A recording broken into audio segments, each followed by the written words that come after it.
tied up by Green. Throws it back up top. James puts up the three. Oh, it's good! LeBron James from downtown. What's up, everybody? Welcome back to Three Guys with Mike. I'm Little Man, joined by William here. As you can see, just came out from work. The Monday Night Football just finished. Before we get into anything, I just want to say please like and subscribe. Everything you guys have done for us is very much appreciated. All the polls, keeping us interactive through Instagram. Maya going all out with the TikToks. Appreciate him. Yeah. Everything he's doing while he's not here.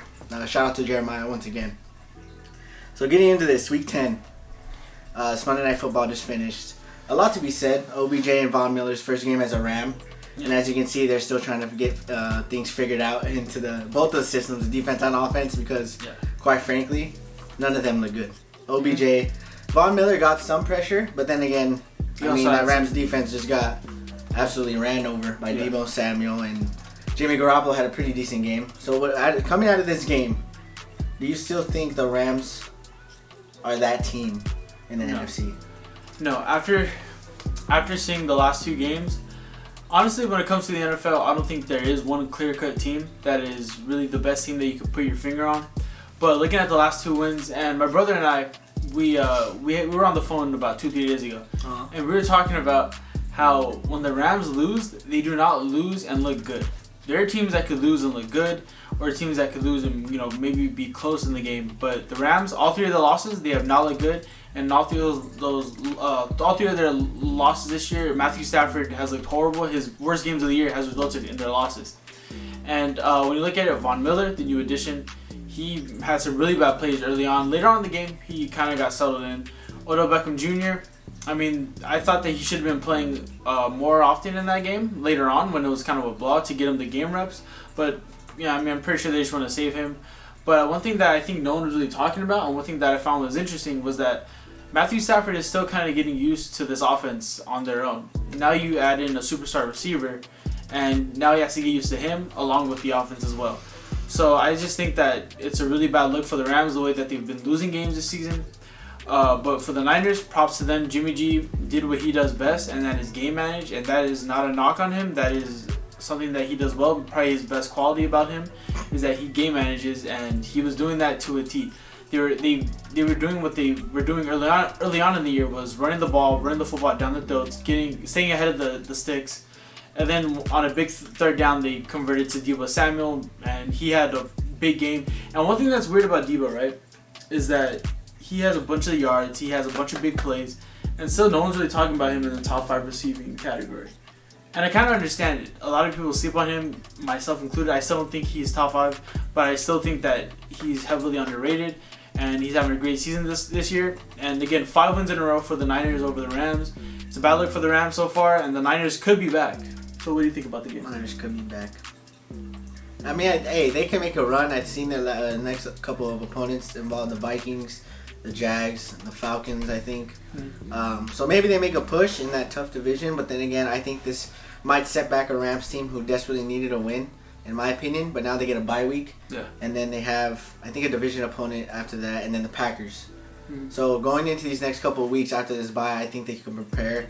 And I don't think they'll have another loss like this again, if I'm being honest. I think this is where you learn from it, and this is where you get on top of things. You have a week to get Aaron Donald and Von Miller and OBJ settled into their perspectives on this team. And I think that they eventually might make a playoff run in the wild card spot, because I think Arizona is too hot right now. I'm glad you mentioned that, because I think that in 2 weeks... even though they lost to the Panthers. Yeah, I think in 2 weeks that they do play the Cardinals. But again, the big thing is that the Cardinals are without Kyler Murray right now. So you're losing games that you should have been winning, and you're losing badly while Arizona doesn't have their starting quarterback in yet. He could come back next week or even after their bye week. So I think that this is a bad time to lose games like this, but we'll see what happens. Exactly, especially considering the fact that D-Hop and Kyler Murray are probably going to be there next time they face the Cardinals. Yeah, it's going to be pretty bad, pretty rough. Moving on, next game, Carolina Panthers and the Arizona Cardinals. Now this game had a lot of headlines going in. We all know Cam Newton got signed the week of this game. Yeah. There was a whole big thing on ESPN, and if I'm being honest, I did not expect him to do what he did. His first run is a touchdown. His first pass is a touchdown. Yeah. And it honestly looked like this offense got revived. I mean, I know Sam Darnold, who's seeing ghosts these past couple weeks, he unfortunately went down with an injury. right? So they needed this. It's either him or P.J. Walker. And don't get me wrong, P.J. Walker, he did do well. He made some throws. Yes, he did do well. But it's the spark with Cam Newton. I don't know what it was. It just seemed like it fired everybody up. And the defense especially. And the veteran leadership. The veteran leadership. Because this Arizona offense, they just plowed over this 49er defense, which made the Rams look like the Rams of 2018 or 17, right? Just mediocre. So looking into this game, the Panthers are backing in as well. They're 5-5, sitting at 500. So maybe they can make a run. I mean, what do you think about this? I think with the Panthers, you definitely can make a run.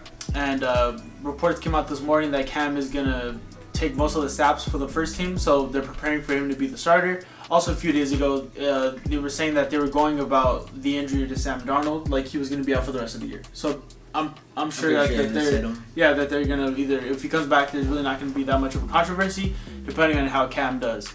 But yeah, most of this, for this game, I wasn't really intrigued about the game, but with how the Panthers looked. Cam Newton coming back with his leadership after being out for 2 months, two or 3 months, not really being on the field.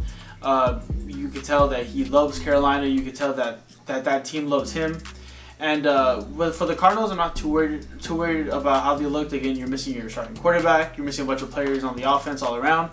So I'm not worried about them. But for the Panthers, I think that they can make a run. But it's going to be interesting to see how they play the Saints and the Buccaneers. Because I do know that they played them a lot in December. So yeah. Isn't it crazy that McCaffrey has been kind of struggling this whole season? I know he's been injured. But the moment they get Cam Newton back, he's up there with the top running backs again. Yeah, McCaffrey he had a total of 150 yards. Yeah, he was a total, really? Yes. Yeah, he was making huge plays, and there was a few plays. My math is right. There's a few plays where he could have scored as well, but he stepped out of bounds. Well, 161 total. Oh, yeah, 13 carries and led the team with 10 catches. Yeah, 66 yards. Having Cam back as that spark, having McCaffrey back as that spark, you see your receivers look happy again. So I think that this team, and again, your defense has been steady all year. So I think that this team can make a run. And now the Saints lost too. So like we said, that door's open. Yeah. In that NFC South, so you never know. One of the biggest upsets this past weekend is the Minnesota Vikings and that dominant win over the Chargers. I only say dominant because the Chargers got stuff going slowly but surely. But the way they looked in that first half was absolutely atrocious. Yeah. I mean, Justin Herbert hasn't looked the same ever since week 5 or week 4, I think it was, when he had that debacle of a game. I think against the Ravens. Or maybe it might have been against week the Ravens, 6. pretty much. I can't remember. Either way, from there, things have gone downhill for the Chargers. I think they currently sit second only because they don't want to say second or third. Maybe them and the Raiders might be tied now. They're second. They're second, huh? And now the Chiefs, what do you know? Back at first again. So with the Chargers, I mean, there might be a door for the Vikings too to make a run for the wild card. 1,000%. It's going to come down to them and the Panthers in my eyes. One of those two are for sure going to make that last spot. And the Chargers, I still think they have a chance to make a wild card too, and even a shot at the division. But it all has to come down to if they beat the Raiders again and the Broncos. I think they played. I don't think they played the Broncos yet. They haven't played the Broncos. They haven't played the Broncos yet, Chiefs and they got to play the Chiefs once again. But luckily for them, that's at home. So what did you think about this game? Looking at this game for the Chargers, the biggest thing that has really been standing out about this team is how your offensive line looked. And you only have 82 yards on the ground this game. Justin Herbert hasn't really looked the same, as Little Man pointed out. And again, he had early turnovers, and they just couldn't get anything going early on in the game and put them in a hole. But I think the real intriguing thing is that the Vikings go on the road. As you saw in their stadium in SoFi, it was mostly Minnesota fans in there. It was crazy to see, but again, that happens with almost every team that visits. But I think the player that stands out the most is Justin Jefferson. 9 catches, 143 yards, and making big plays after big plays when you needed him to make those plays. Destroyed my fantasy team. Yeah, it honestly, every time I see him play, every time I see him make those plays, it makes you wonder, why did we drop Jalen Reagor? And again, it's kind of unfair to compare them, but it just, every time I see it, it sucks. But yeah, with the Vikings, again, we don't know what to make of this team. I keep on saying, that saying of you're as good as your record shows, I don't think that's true at all. No, I think the Vikings are way better than the record shows. They're a kicker away from winning a lot of games. They also could have lost a lot of games, but I still think that this team has the best chance outside of the Rams to be a wild card team. So I think that it was a good win going forward. The Chargers, you kind of have to buckle up, and it's going to be crazy going on for the rest of the year. As we know, previous years they couldn't win close games. Let's see if they can continue to win close games, and let's see if they can pull out a wild card spot. So the Packers and the Seahawks. Now this has a lot to be talked about. Everybody thought that, including myself, everybody thought that Russell Wilson coming back was going to be a spark It's going to be a whole different team. And don't get me wrong, that defense played phenomenal and made Aaron Rodgers and Devontae Adams kind of struggle there for a bit. Yeah. But that Green Bay Packers defense, this is as good as their defense as I've seen, honestly, since that Super Bowl run in 2011. You could say that. I mean, they're doing it all without Jair Alexander and Zadarius Smith. To put that in perspective, that's how good this defense is. And I think Whitney Merciless is out for the year now. Oh, God. So, I mean, so tough blow there because he's a veteran. You want that kind of dude in your locker room for sure, 100%. But with this team moving forward, I mean, you can't call them anything less than Super Bowl contenders. Maybe, arguably, right now, the number one team in the NFL. I could say that now. Yeah. You think you can say that now? Bakhtiari has been out too. Bakhtiari, exactly. I think Elton Jenkins has been playing left tackle or right tackle. What's Bakhtiari? Left tackle, right tackle? He's right tackle. All I know is that's a left guard playing the tackle position. Yeah. And any coach knows or any player knows how hard that is. I know they're only moving one spot over, but I mean, we play football before. We played online. Everybody knows how hard that is. It's a lot different. Yes, I remember playing in the NFL. So. Oh, yeah, especially in the NFL. Well, the Packers moving forward, yeah, I think I have to stamp them as the number one team in the NFL going forward.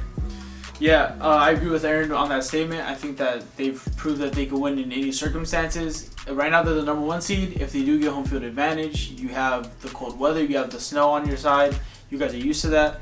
But again, like I'm saying, you guys look good. You guys can win games running the ball. When you have your receivers out, you could just rely on your running game. When nothing's going your way, you can still keep it close, and your defense can keep you in the game. But for the Seahawks, Russell Wilson, I didn't expect to see this from him. I thought he would look better in the second half than he did all game. Again, I do understand that it's his hand, it's his throwing hand that he injured, so it's going to be hard. But I just thought they were going to do way more. He missed a lot of throws that you're used to him seeing. It was kind of a dud of a game. You expected more from these games, but it didn't really come out. But one thing that was big was DK Metcalf. At the end of the game, getting ejected, being upset. And again, I understand the frustration. I understand that things happen like that in the NFL, but he's kind of been on the spiral this year of going at Shannon Sharp on Twitter and making a fool of himself. And now he's getting into a fight at the end of the game because he's upset. And honestly, he hasn't been playing that well either this year. So I think for the Seahawks, there's just a lot to be done. But I do think that you do have a chance to just build on this because Russell Wilson is back now. I don't think they have a shot for the playoffs at all this year, but I do think that you could kind of get Russell Wilson back, and maybe you could build on this defense. Yeah, they're for sure in danger of getting a top 10 pick this year. Yeah. I mean, maybe that might be a plus when you go after offensive linemen because that's what they desperately need at this point. And moving on to the Sunday Night Football game. Now, it seems like this is a common theme every year. I mean, this is no shot to any Las Vegas Raider fan at all, Isaac Ramirez. But year in, year out, the Vegas Raiders gives their fans hope. And I honestly feel bad for their fans. They give them hope. They make them think Derek Carr is going to be this MVP type player. That Darren Waller is going to be this top 10 tight end in the league. Josh Jacobs is going to take over the league, become a number one back, right? But now they're sitting here at 5-4. After starting the season as Super Bowl contenders in a whole bunch of people's eyes. I mean, did you fall for that? Be honest. For Super Bowl contenders? Yes. No? So as we all saw this game, right? It's not much to say here. 41-14. Old Pat Mahomes is back. He let everybody sit back, talk all that trash, just for him to come out on Sunday Night Football and play like the quarterback he's known for playing. Yeah. Since he's gotten in the league. 400 yards, 5 touchdown passes. What grade would you give the Raiders? And what grade would you give the Chiefs? The Chiefs, I would give the Chiefs a B. Because I still think that they can improve on a lot of things, but I do think that you look way better than you have in the past month or two. But for the Raiders, I have to give them a D. Honestly, I think when you're in a game like that against a division opponent, prime time, you have to find and look for your best player, Darren Waller, and he was kind of not a factor in that game. Josh Jacobs, I understand he's been battling some injuries this season, but he still wasn't involved that much. Hurt my fantasy team. But again, remember a few weeks ago when the Eagles and Raiders played, right? Our dear friend Isaac Ramirez was talking a lot of stuff, and one thing I did say was wait for the collapse. Because I think it's bound to happen. That. Okay, but did you say that of like saltiness, or did you actually mean it? No, I meant it. Here's why. Okay, listen. I think a lot of things off the field are affecting this team, and I think that that's really hard for a team to operate. Again, it was impressive when they were doing it for 2 weeks, with your head coach having to leave, and then your receiver. We all know what happened with him. But the last 2 games, you have looked horrible. Derek Carr has looked horrible. He's had turnovers that were bad. And one thing is, you score 14 points against the Kansas City defense that was allowing a bunch of yards, a bunch of points, And I mean, who knows? Maybe the Chiefs' defense is coming back, and maybe they are playing like a whole different team. But I just think it's an embarrassing showing for the Raiders, especially being at home in a primetime game. And now you have I think you have the Bengals next, and then you have, what else do they have? The Chargers, I believe. Oh, excuse me, the Cowboys on Thanksgiving. Yeah. And that really isn't a team you want to play on a primetime game like that on a Thursday night. So, well, yeah. Cowboys on Thanksgiving. But I'm saying this year, this team, I think that the Raiders could easily drop 4 in a row. Again, it's the NFL, unpredictable. They have a bye week, but I still think that they could easily drop 4 in a row. For the Chiefs, I think the Chiefs, I don't think they're back, but I think that the Raiders defense, they pretty much gave them what they wanted. And one-on-one coverage with Tyreek Hill, Travis Kelce, he looks confident again. I think that the Kansas City team can make a run for the first place and win this division. I totally agree, definitely. Moving on to this absolute blowout. Probably a game no one saw coming, including myself. I mean, I know their 2 running backs are out, but the Browns and the Patriots. Okay, I'm gonna let you give your take on this first. I feel like this would be very interesting. I think that I did pick the Browns to win this game. I think that the Browns came off of a huge win, and I think a lot of us had confidence in them. But I think this game is more about how the Patriots are. The Patriots are on a roll now. Again, I was saying a few weeks ago that 2 out of the 3 wins were against the Jets. But now they look crazy good. Bill Belichick he's doing his thing. Mac Jones probably looked the best that he's ever looked in his short career so far. He was getting the ball out. Jacoby Myers actually got his first touchdown. Thank God for him. He was in the history books for having the most receptions without a touchdown. Like, I felt that when he scored. I felt like I wanted to go over there and celebrate. It was kind of like Cam. Slap on the behind. It was kind of like Cam Newton when he came in and scored his first touchdown. It was that kind of relief. But I'm bad. Yeah, they're a few weeks from now they play the Bills, so I think that's gonna be a really good game. But yeah, I think that this team, the Bills, they have to watch out. They can't be dropping any games like that to the Jags or anything like that. I think that the Patriots are really that team now. I think they have the confidence and their offense is starting to click. Hunter Henry having 5 touchdowns in the last 6 games, I believe, or 6 out of the last 7 games, I believe. So I think that they're finally starting to click, and this team looks scary. Yeah, with the Browns, I mean, not much to say, right? Nick Chubb being out with COVID, Baker Mayfield still looks like he's a little off. I mean, you can't blame OBJ anymore, right? Yeah. You just can't at this point. They absolutely got shut down on offense, and the defense didn't do so well either. But I feel like they still can bounce back from this. You know, they're stuck at 5-4, or I believe 5-5 at 500. I mean, with the way the Bengals are playing, they can. Obviously, I think they could go for a wild card too. And I'd honestly be upset if they weren't, because I like to see the Browns in the playoffs, considering how their past has been. But with this Patriots team, I think this is a very set the tone type of game for them. And now they got Thursday Night Football in Atlanta, right? Which I think that they can stomp all over that team. And after that, they got the Titans, the Bills, and the Colts, and then the Bills again. Yeah. So I think that 4-game stretch is going to kind of see where I put myself on my thoughts on Mac Jones and where this team kind of stands. Because right now, a lot of people are saying that this team is a contender, that they can beat anybody in the AFC. And if I'm being honest, watching that defense play, I think they truly can. But then again, it all comes down to Mac Jones, him being a rookie, and see if he folds under pressure or if he exceeds his expectations and takes them on this superior run. Yeah. So it's going to be exciting to see where they are after that 5-game stretch. But as of right now, I definitely think they're contenders, 100%. I agree with you.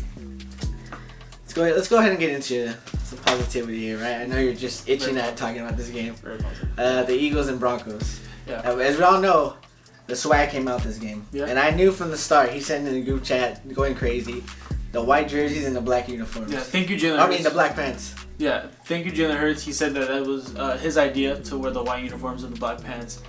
I love that combination. I know a lot of people in the comments didn't like it. Eagles fans have weird taste in me when it comes to uniform selection, but I think that looked very nice. I think maybe the green jerseys and black pants could look nice. I think that's the talk for next week. Next week? Yeah, supposedly. But looking at this game, the Broncos, their defense scared me. The way the speed of them going, when it never hurts when he would keep the ball, that defense was flying all over the field. But when the Eagles found their success, it was running the ball north and south. And I think that's where you have to look at the last 3 or 4 games with the Eagles. And honestly, I'm safe to say that the Eagles' offensive line won this game for them. And I think that this was Jalen Hurts' best game as a pro. He looked phenomenal. Devontae Smith, the birthday boy, it was his birthday yesterday. He had 2 touchdowns, great catch over his former teammate Patriots in the end zone. I was going crazy, but my grandma was asleep on the couch, so I couldn't yell or anything. But I was excited for that. But yeah, just looking at this team, the past few weeks, you have improved. You barely lost to the Chargers. I think that the defense still needs a lot of improving, but you're kind of starting to get there. As I was saying early on in the year, Nick Sirianni is going to learn along with his quarterback. It's still his first year as a head coach. Jalen Hurts is first year as a full starter. So I think that it's going to keep on going. It's going to continue to build. And my confidence in Nick Sirianni's leadership was never broken, but in his play calling, I was really skeptical. Now he kind of figured it out. And looking at the next few games for them, they have the Saints, they have the Giants twice, Washington football team twice. They have the Cowboys week 17. Maybe the Cowboys rest their starters that game. You have the Jets. So I think if this team can play the way they're playing now, if Jalen Hurts could play the way he's playing right now, and the defense can improve a bit, I think that this team can make the playoffs. But it all depends on them. They control their future to get into the playoffs. Destiny. And and I do think that this was maybe the best win as a team that they look. Yeah, I mean, I think we both saw this coming last year. I think we both picked the Eagles in a sort of a bounce-back game. Big punch in the mouth towards the Broncos. I mean, when your quarterback's giving up on a fumble and Darius Slay runs right past him, I think that says a lot about how that Props to Darius Slay as well. His second fumble return 2 weeks in a row. Yeah, 2 out of 3. 2 out of 3. 2 out of 3 weeks. Yeah, but the Broncos, like I said, that game was more on the Cowboys being themselves than I'd give credit for the Broncos. All those missed throws, all the 4th down conversions that they didn't get. And what does it get you? The Eagles walk in there in your home field, and you think you look sexy in those color rush uniforms, and they absolutely demolish you. Yeah. To me, in my eyes, this might be it's coming a little salty. I know it's gonna sound like that, but I still don't think the Broncos are a playoff team this year. I don't believe so. Coming years, yes, for sure, with that defense. Yeah, I think they're a talented quarterback away from being really good. I think you have the weapons around them. I think you have the offensive line, the running backs, but Teddy Bridgewater isn't doing enough right now, especially when not showing effort to make a play. When it was late in the game, I think that shows that where they're at right now. I think they're kind of scrambling to find something about their team. So yeah, I don't think the playoffs are gonna have the Broncos in it, but I do think the Eagles can make a run. Cross your fingers, guys. Right, so what's the next game? Where are you at with this Titans-Saints game? Titans-Saints game? Okay. Listen, I think it was a good win for the Titans. I think that, again, like we keep on saying, Derrick Henry being injured, you're going to want any wins you can while he's coming back.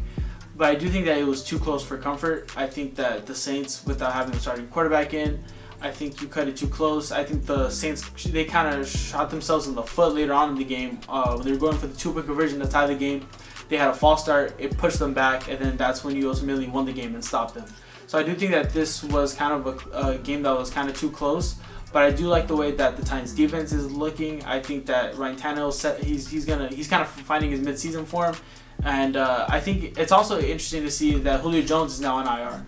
So Julio Jones and Derrick Henry are going to be out for a few weeks. Julio Jones maybe 3 or 4 weeks. But I do think that this team is trending in the right direction, and they're finding wins any way they can. But for the Saints, I think your defense hasn't looked as good as they have in the past 2 or 3 weeks. But I do think that you guys can kind of climb up a little bit. It all depends on how your quarterbacks play. I mean, like I said, I think the Buccaneers are going to finish first by the end of the year. But with the Saints and the Panthers, that door is wide open. But I think the Panthers can still grab it for sure, considering the fact that Jameis Winston is out. But I think this says a lot more about the Titans. I know a lot of people like to give John Harbaugh credit, but I think this goes a lot towards Mike Vrabel. I mean, all these injuries, all these players going down, and he's still coaching his team through games and winning close games, matter of fact. So moving on to Tampa Bay and Washington. Obviously, the upset of the weekend. So I'm going to let you start off with this one again because I don't know. I thought that was a GOAT playing on Sunday. I thought that was a supposedly GOAT playing on Sunday, and they made him look like friggin' Doug Flutie. Doug Flutie, yeah. Looking at this game, I was kind of keeping my eye on it, and I was like, okay, 16-3, okay, I they'll think, come back. Yeah, right? I think it was a little comeback. Tom Brady made a few mistakes, was off target on his receivers a few times, no biggie. But seeing that Taylor Heineke played great, having only 16 completions, scoring a touchdown at the end of the game, and I think the biggest thing that everyone is talking about in this game is that you converted on 3rd down. They wouldn't get off the field, and I think that they really kept Tom Brady off the field. And I could kind of feel it just like 2 weeks in a row. I felt the Buccaneers kind of started off slow. Then the offense kind of started to get going. But again, 2 weeks in a row, it was kind of too little too late. Against the Saints, they kind of found their offense, found their rhythm. But towards the end of the game, it was too little too late. And the same thing with this game. And I think that it's really, I think you have to be worried if you're a Buccaneers fan. It isn't mostly because of this loss, but it's because of how your team looked coming off of a bye week. I think that it's worrying to see. But again, they were in the same situation last year. And just like last year, they went into MetLife Stadium playing the Giants on Monday Night Football. That's what they do this year as well. So I think that this game could be a game where you could turn it around, or it's a game where the Giants can sneak up on you and you could drop 3 in a row. For the Washington football team, I think it was a really good win. I think it does suck that Chase Young is out for the season with a torn ACL. But I think that your team is they're going the right direction. I think your quarterback is kind of playing well, mistake-free football. He wasn't doing that the prior weeks, but I think that it was a really good win for you guys. Yeah.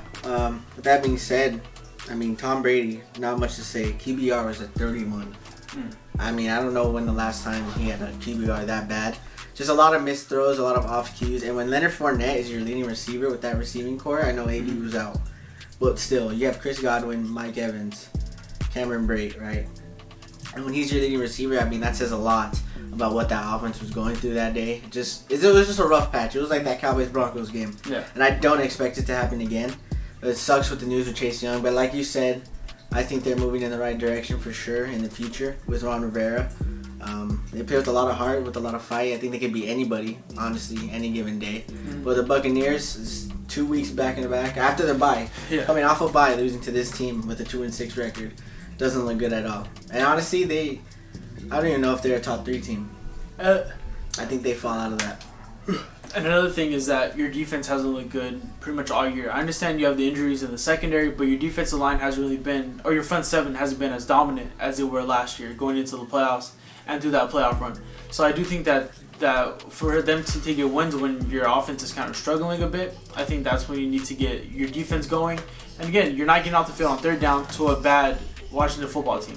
Okay, I wanted to leave this game off, honestly, but my co-host here wants me to talk about it. I don't know why. I didn't want him to talk about it. Oh, you're just such a liar. I left it out. I don't care. You're such a liar. The Cowboys winning 43-3. Obviously, I knew this should have happened. This should have happened when you're playing a team like the Falcons and you get dominated the week prior.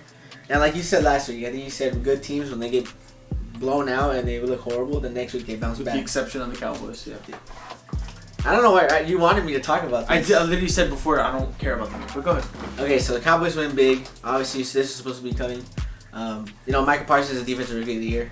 Hands down, just give it to him already.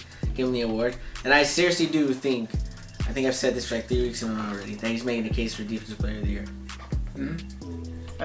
Yeah, you could say that. Yeah, so you just wanted me to talk about it. You don't want to talk about it? No, I mean, I think it was a really good bounce back win. Alright guys, thank you for watching this video. I think Dak Prescott, shut up. I think Dak Prescott looked a lot better coming off of his injury. They were converting on a lot of big downs, like third down. As we saw last week that he was missing on a lot of those throws, but they finally got their groove going. Your defense again looked dominant again, which was a surprise coming off of last week how they looked. So yeah, and again, Diggs got another interception, so just adding to his case for defensive player of the year. Which I don't think he'll get. You don't think he's gonna get it? Why not? Because TJ Watt exists. I don't know. I think that's kind of hard. TJ Watt, Myles Garrett. A lot of people have Myles Garrett over TJ Watt. I would have Myles Garrett over TJ Watt, but I think it's hard to overlook 7 interceptions.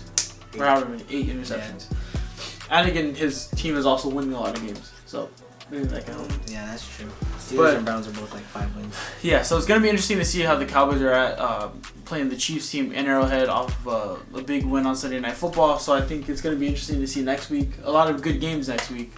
Anything else you want to talk about? No, I'm just excited for that game on Sunday, honestly. Yeah, be on the lookout for the Eagles to win this division. So thank you guys for watching another video. No wild card run. No, winning the division. They're in too deep to win the division. We're 4-6. You guys are like what, 7-3 or something? 7-2. All right, whatever. That means we'd have to lose out and you guys win out to win. Yeah, could happen. That could happen. It's the NFL. So thank you guys for watching. So thank you guys for watching another video. Make sure you guys like and subscribe. Make sure you guys share the video. Again, subscribers are going up. Viewers is a different story. So let's hope Aaron does less of that.